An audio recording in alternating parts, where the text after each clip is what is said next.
Hello, spiritual warrior, and thank you for tuning in to another Shannon's Vibe. I've had a couple outtakes for this one, which has never really happened before, so I don't know. I hope I'm gonna get it right this time. But some intense things have been going on to me. Holy moly! So I'll just get to it. Last night I had a big breakdown. Felt very scared, very separate, very alone. I missed my mother in physical form. I just wanted her there with me. I wanted to physically see her and feel her, and I can't do that, although I connect to her all the time intuitively and through Source. But, so I was really dark. A big part of my fears in life is fear of losing loved ones, and I really feel Athena is here to help me with this. So I've been feeling Athena as this brave, strong warrior woman who is my mother, and I've realized that's me too. I'm her. I have April genetically in me, and I think like her, I speak like her, I look like her. I'm totally her, totally a huge gift. She's Athena. I'm Athena. That's what I realized. But even you're Athena because we are really all one, right? So I made that realization, and then I sort of, when I embodied Athena, I thought, she is very divine. She is feminine. She's like a Venus energy. She's a goddess. She's beautiful. And I started feeling that within myself, and I started nurturing that vibration of myself. And so I'm a huge astro freak, and I love it. And so astrologically, my planet Venus is in my 12th house, and 12th house is the subconscious mind. It's the other realms. It's heaven. I was once told when you have a planet in the 12th house, it's kind of like that vibration, whatever vibration the planet holds, got lost in customs from a previous life. So I've got Venus in the 12th, so it's almost as if my past life, something happened where I swore off love and I shut the doors, and my husband went away to war and he died, and I said, I can never love again.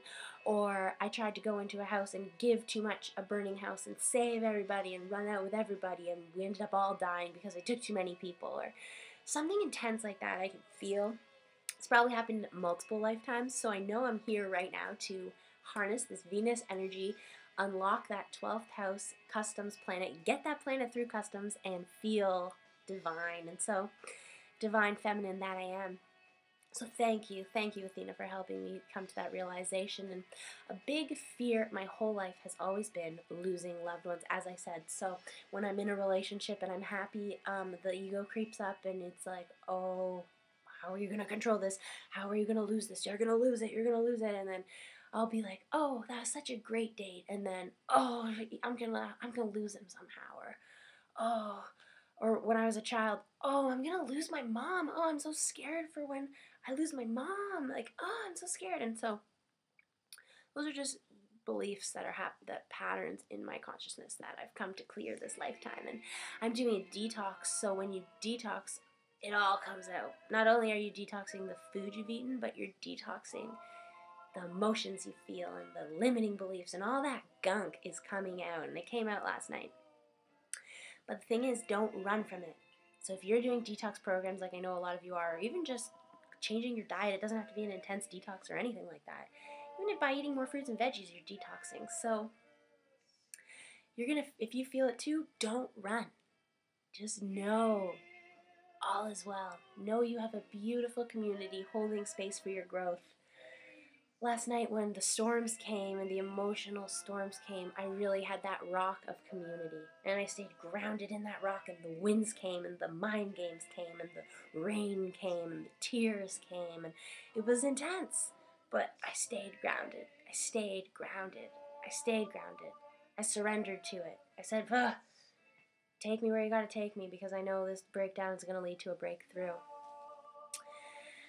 And so after the intense part of my breakdown, I called my boyfriend Levi, and we were talking about music, because that's really where our hearts connect, and how I'm just going to listen to some music. And he was speaking about this band called The Walkmen, and that's who's playing right now, if you can hear them.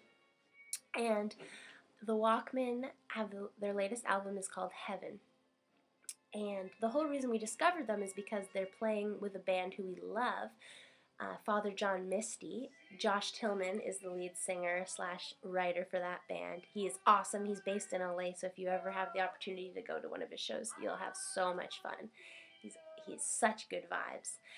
Um, and actually, I've seen him twice now, and the second time I saw him was in October, and it was such good vibes, and I always hug him, and I get to talk to him after, and it's always feels so good. And I was on the train home from the show, and I was thinking, and I was really praying, when am I gonna, I want to see him again, please, please, send him back to me. I want to hear his music, and feel his presence once more. Right after I have that little thought, I get a text from Levi. Father John Misty's coming to Toronto on your birthday. Well, a couple days after my birthday, but he's like, let's go. So yes, right away. And so Father John Misty, that was a little intuitive hit, and music is how my intuition speaks the loudest to me. So I signed up, got tickets, and their Walkmen are playing, and so I discovered this band, the Walkmen. And last night Levi told me, he said, the newest album is called Heaven. So the Walkmen Heaven, and that's what we're listening to right now. And the singer was asked, why did you name it Heaven? Where did this inspiration come from? And he said, because that's where I am right now. And I realized, that's where I am too. And that's where you are too, because we are bridging heaven to earth. We are literally grounding into that rock of community that we have together. We're doing it together, so it's so powerful. We are grounding heaven to earth. And we're in heaven too. So I thought it was really cool. And it also, when I was upset about my mom, just to hear the thought of heaven and just have that, okay, the breakdown was over, and I started realizing, I'm in heaven. What am I saying? I'm never apart from her. She's right here. She's right here. And I illuminated a big room of darkness within myself, because I woke up today and those old fears that when they came up, or when I was thinking of the future and being afraid of departing from my loved ones, or how would it work, or what would happen, and I thought, no, it's okay. It was a Rumi quote, and it said, oh, I wish I had it up right now, but I'm just gonna go with what I said. What I can recall. Goodbyes are only sad for those who love with their eyes. For those who love with their hearts know there is no separation. Oh, it feels so good to know that. It really, that's how I bring heaven to earth. And I unlock that planet that's stuck in customs, and I unlock it. And so this morning I had a really great day. I went to class. These people I love in my class, I didn't know they were going to be there. I got to catch up with my neighbors. And I come back into my room, and I had set up I've always had this altar, but, I got home, I have some new gifts, so I unpacked it and sort of reorganized my altar. And I never really used this altar as a prayer altar. I more sort of pray in my bed and meditate, in my bed, or lay down or whatever. And I felt this overwhelming urge of gratitude today. I got down on my knees, and I was just thanking and surrendering to my altar and to the divine. This is who my altar represents, the divine, me. My hopes and dreams, my bliss is what this is representative of. And I painted these last year, and each one represents our chakras. So root, sacral, solar plexus, heart, throat, third eye, and then up there's crown, and it's like a rainbow of colors that says source. So I was down on my knees, just surrendering, just thanking, and just knowing I was cradled in the beautiful hold of the divine feminine. And I stood up, and then I looked up, and the top paper, source, started fluttering like that. It went like that. And when in the meditation, what is God? I felt God is this flood of energy. And when it said, what am I felt like I'm a vehicle for God to flood through. Like I'm like this structure that God goes through. And so I looked at this paper that just moved, and I was like, what? And I stared at it for a really long time, and then I started like trying to move my arms and see if maybe I made this, and it didn't move. And so I started breathing, seeing if the paper moved or anything, like where did that come from? And where it came from was my connection to source was so strong because this was one of the first times I've actually gone down on my knees and just surrendered it all over. So the God was pouring in through me so much, it physically moved the paper, and I don't know if I'm crazy or what, but that's what I'm feeling, and it blew my mind apart because it doesn't make sense, right? You can't think, it doesn't make sense. You can't think. My mind was blown, and I was just like, wow, life is so, so cool. So cool. So, so, so cool. And Athena is really helping me feel this divine feminine. She's right there with me, opening up that channel, because I realize not only is she a warrior, she's a beautiful goddess. And so I've fought that battle. I've fought through those fears and those restrictions and those resistance and that closure. And now I'm like, I've unlocked this Venus energy within myself, and I'm just ready to receive it all. To receive it all and love it all and nurture it all, and to mainly nurture myself. And although my mom isn't physically with me, she is with me in many, many, many ways. She's in my she's bringing me gifts. She's that loving arms of the divine feminine, which our community is too. We are all one. We're all it. We're all the good. We're all the bad. We are just all it. We are all that is. And I've really been having that realization. And so I want to just show you my altar a little bit and explain to you the things here, because they're pretty cool and I'm pretty proud of it. Well, maybe not. Maybe pride isn't actually how I feel. I just, I love it and I want to share it. Okay, so this box, I think of death after my mom passing as a transformation. I really think of the butterfly just blossoming into a butterfly from a caterpillar. And all through the summer, monarch butterflies were everywhere. You'd think about April and it would be there, or her friends would be golfing and this butterfly would follow them around all the time, and all these things. So monarch butterflies is how she lives through me. And one time I was having some sadness and grief, obviously. It was pretty recent after her crossing, and I was at Levi's house, and I went into his mom's room to get some tissue or some cream or something, and I saw this box, and I was, even though I was inside, the monarch butterflies still reached me. And then that was in the summertime, and excuse me, Christine, Levi's mother, was cleaning out her room and said, "Shannon, I have a gift for you. Here, you want this?" I never told anybody about my connection to it. I never even shared it with Levi. It was just a little thing I had with my mom, and so now it's mine. So really cool little gift. I'm really happy about that. And I keep my oracle cards in it. I didn't really have a spot for them, so.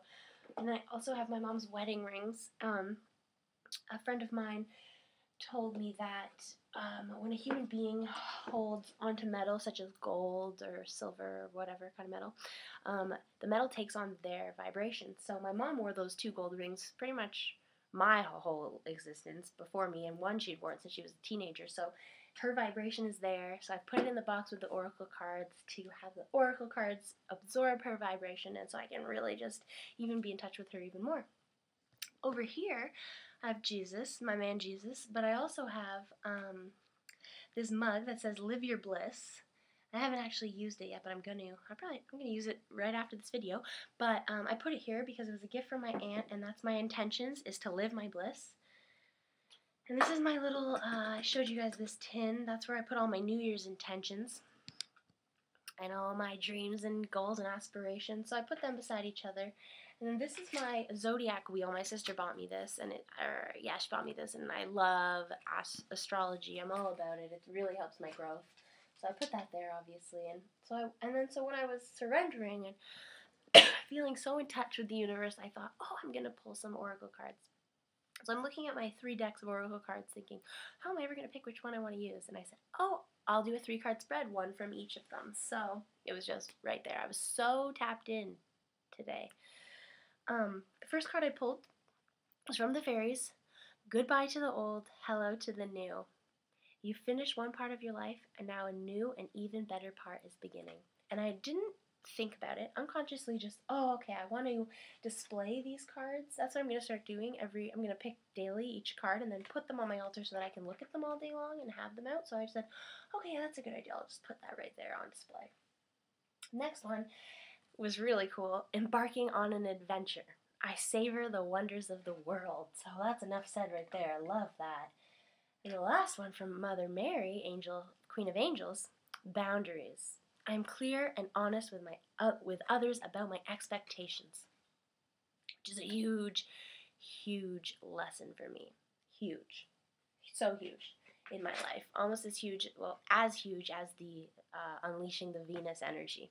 And so then I looked back and I thanked the divine for these beautiful cards and was so thankful. And I realized, whoa, goodbye to the old, hello to the new. I placed right beside my 2013 intentions, including my intention to live my bliss. It's like, oh, whoa, hello to the new, right there physically. That's the new for me. And then I looked and I said, oh, wow, I put the boundary card right beside the zodiac. And astrologically, my chart just has boundary work written all over it. Scorpio is the house of boundaries. And I have Pluto, the ruler of Scorpio, and my moon conjuncting in there. There's a lot of Scorpio energy going on right now. So it's, if any of that makes sense to anybody watching this, awesome. But pretty much what it means is the universe is teaching me how to draw boundaries. It's teaching me how to say what I accept and what I don't accept, and what I'll pay and what I won't pay, or what I'll think and what I won't think. That's where I really feel it manifesting within myself, this boundary work. So super cool affirmation of my boundary work that I've been doing and feeling, and I do it all the time. I'm always working on my boundaries, even when it's a boundary with my ego. That's a lot of where the work is. And I thought it was so cool how I just unconsciously placed it right beside my zodiac wheel over there. I've never placed the cards like this before. I just did it. It worked out perfectly, so I had to make a video to share with you because I was just so excited. And I just listened. I was just on the call. 4 keys to anchoring the new consciousness and being part of the shift, and I feel so good, and I have a big yes in my heart, and I'm so excited for the future and for Wake Up You, and it's gonna be awesome, and I'm so ready to leave it all behind. And I just want you to know, if you're breaking down, know you will break through. Be brave. Be brave. Face that storm. Ground in the community. I will hold space for you. Please, if there's ever anything you need, reach out to me. I'm here for you. We're family. I'm your spiritual family. If you want me to draw a card for you, or you want some advice, or you want just a smile, anything, let me know. I'm here for you. I love you. God bless you.